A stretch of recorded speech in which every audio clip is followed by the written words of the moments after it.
Raiden, turn the game console off right now. Alright, sorry for that goofy intro. That was just, I just felt like doing something stupid today.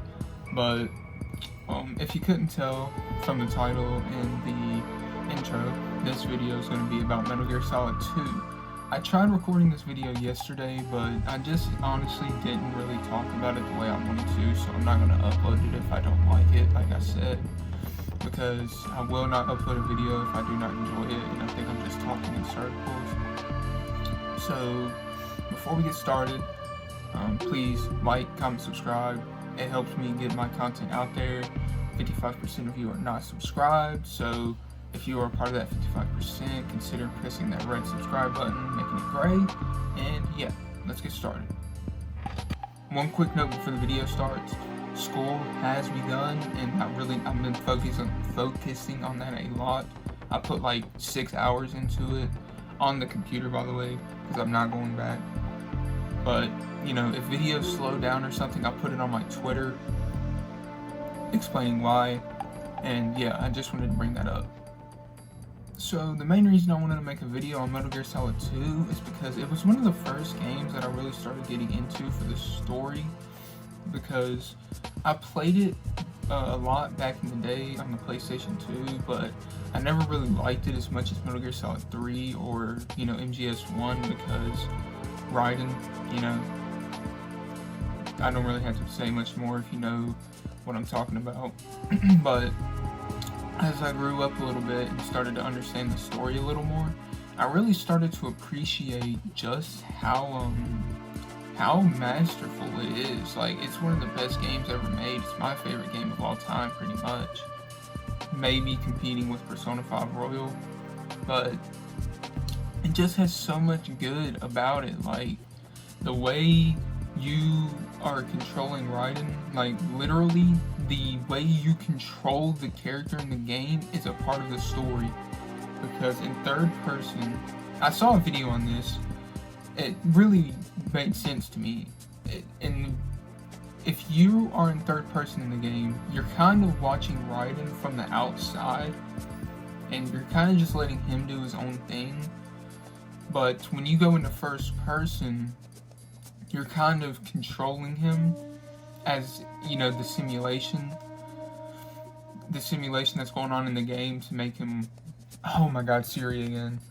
But the simulation that's going on in the game to, you know, the Solid Snake simulation to make Raiden more like Snake. And you can kind of see it throughout the whole game, because everything is related to Shadow Moses. Sorry about the cut, but everything's related to Shadow Moses, because you got stuff like Olga as Gray Fox, you've got the president having a heart attack, you've got all these you got the claymores on the big shell, you've got, you know, all these little details that just are made to make you more like Solid Snake. And I feel like that is, you know, obviously that is a part of the story, but I feel like people miss the part where Raiden before the game even is trying to be Snake, and most people when the game came out were trying to be Snake as well. And I think that's what Kojima was going for, because people were so mad that you didn't get to play as Snake in the plant. And Raiden wants to be Snake too. You can see it at the beginning when he says, "What's wrong with the codename Snake?" Right? He, in the VR missions, before he went to the big shell, he was comfortable with being Snake, you know? He wanted to be Snake. He liked the tanker. He liked feeling like a fucking hero. So whenever he had to become himself, he didn't like it.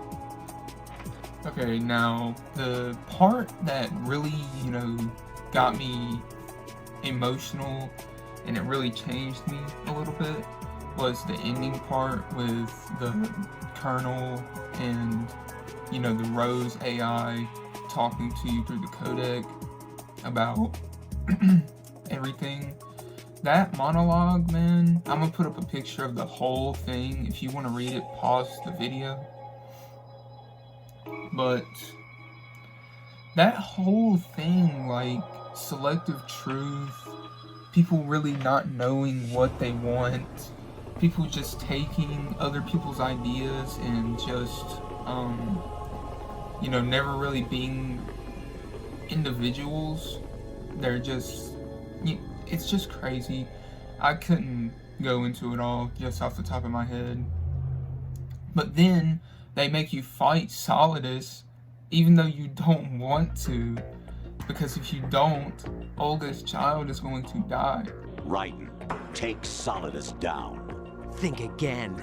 I'm through doing what I'm told. Oh, really? Aren't you forgetting something?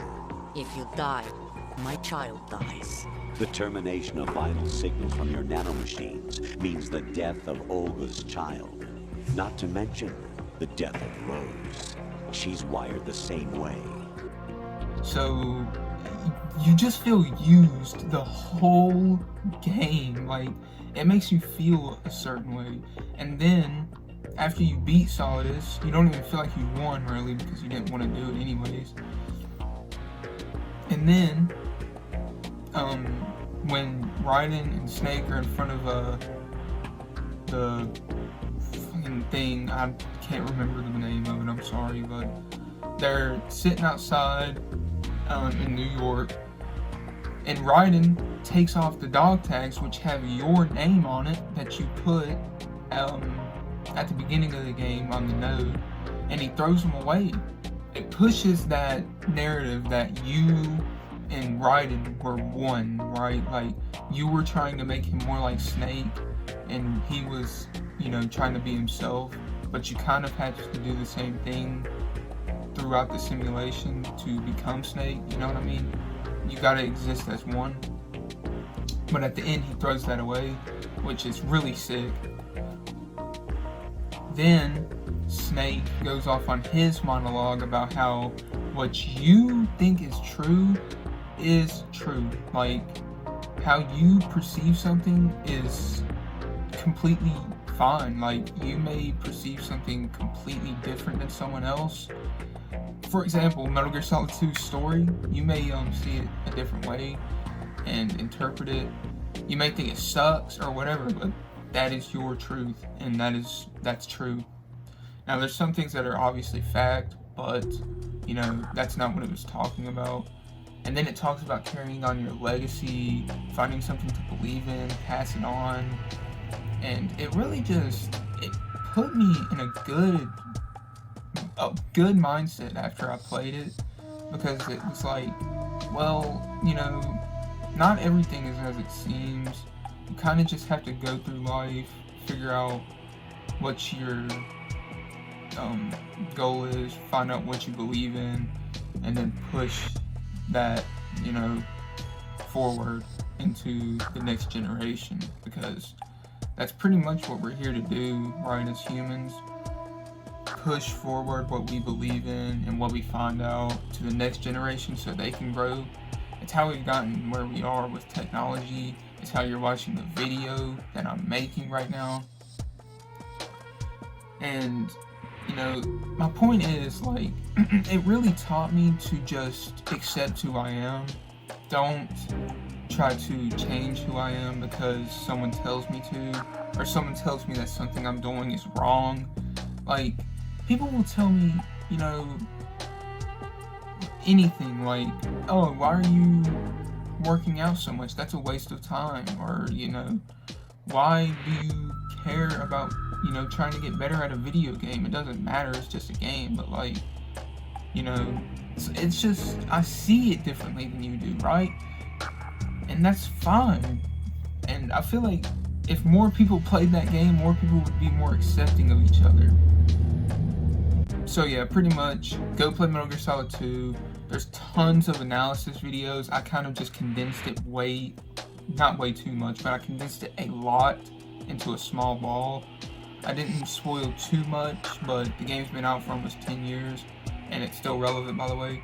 So go watch a cutscene video or play the game yourself.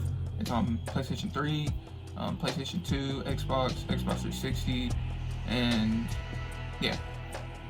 So if you enjoyed the video, like I said at the beginning of the video, please like, comment, subscribe. 55% of you are not subscribed, and school has started, so videos may slow down a little bit. I'm sorry, but that's just how it has to be. Education is important nowadays. But yeah, with that being said, Yandere Gogeta out.